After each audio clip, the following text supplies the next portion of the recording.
मी एक उदाहरण सांगतो शेवटचं, कारण तुमच्या डोक्यामध्ये प्रबोधनाचा प्रकाश पडला पाहिजे. काय केलंय तुमच्या, काही माणसं म्हणतात, पत्रकार बांधव मला नेहमी विचारतात, हाके सर नेहमी तुम्ही पवार फॅमिलीवर टीका करता. रयत शिक्षण संस्था नावाची एक संस्था होती, रयत शिक्षण संस्था. रयत शिक्षण संस्थेचं अनुदान बंद पडलं होतं.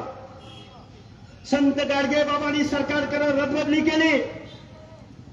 कर्मवीर भाऊराव पाटील नावाचा माणूस गावगाड्यामधल्या दीनदलिताच्या, शोषिताच्या, डोंगराच्या, कुशीतल्या हर एक बहुजन समाजाच्या मुलाला शिक्षण देण्याचं काम करतोय.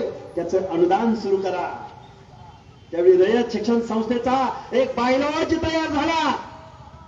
रयत शिक्षण संस्थेचा अध्यक्ष हा हयात महाराष्ट्राचा मुख्यमंत्री असेल. काळूरामजी नीट ऐका, रयत शिक्षण संस्थेचा अध्यक्ष कोण असेल? महाराष्ट्राचा विद्यमान मुख्यमंत्री कोणी असो, कुठल्याही पक्षाचा असो. या तुमच्या बारामतीच्या पवारांनी काय केलं माहितीये का? त्या रयत शिक्षण संस्थेचा बायलॉज खाडाखोड केली, त्याच्यात बदलला. आणि तो बदलून काय केलं माहितीये का? रयत शिक्षण संस्थेचा अध्यक्ष हयात शरद पवार असतील. बारामतीत बोलतोय. अजून एक वसंतदादा शुगर इन्स्टिट्यूट नावाची एक संस्था आहे. त्या संस्थेचा अध्यक्ष हयात महाराष्ट्राचा मुख्यमंत्री असेल. त्याच्या बायलॉज मध्ये खाडाखोड केली. वसंतदादा शुगर इन्स्टिट्यूटचा अध्यक्ष शरद पवार असतील. आता मी मोठ्याच 2 संस्था सांगितल्या. अशा 400 ते 500 संस्थांचे अध्यक्ष, डायरेक्टर बॉड्या ह्या पवार फॅमिलीनी व्यापलेले आहेत.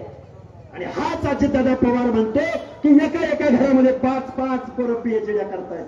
अरे तुझ्या घरात 400 संस्थावर अध्यक्ष पवार फॅमिली. काय दिवा लावणारे तुम्ही?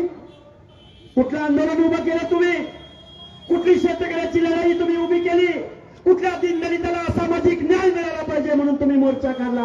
अरे दुसऱ्याने काढलेले कारखाने हडप करणारे तुम्ही, दुसऱ्याने उभी केलेल्या आंदोलनाचं प्रमुख तुम्ही. अरे पुरोगामी चळवळ फुले शाहू आंबेडकरांनी उभी केली आणि महाराष्ट्राच्या पुरोगामी महाराष्ट्राचं आम्ही नेतृत्व करतोय.